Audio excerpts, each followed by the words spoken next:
गहुँको हार्भेस्टिङ गर्दैछौँ हामीले। गहुँ यसरी काटिन्छ गाइस, हेर्नुहोस्। गहुँ काट्न आउँदैन भने यसरी हेर्नुहोस्।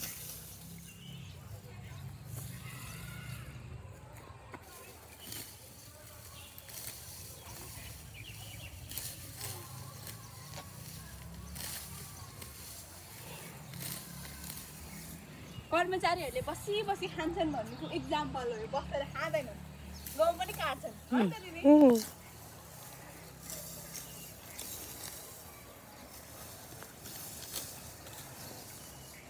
यो चाहिँ हाम्रो राष्ट्रिय मकै बाली अनुसन्धान कार्यक्रम रामपुर चितवनले चाहिँ सञ्चालन गरेको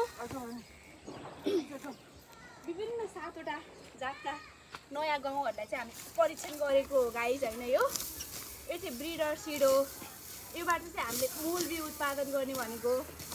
अब यो चाहिँ कतिको वातावरण मैत्री छ नि त भनेर है, यहाँको हावापानीलाई सुहाउँछ कि सुहाउँदैन भनेर चाहिँ हामीले यो ट्रायल गरेको हो। लास्टमा आयो रिजल्ट चाहिँ एकदमै राम्रो आएको छ। 7वटै जातले चाहिँ राम्रो नतिजा देखाएको छ। धन्यवाद।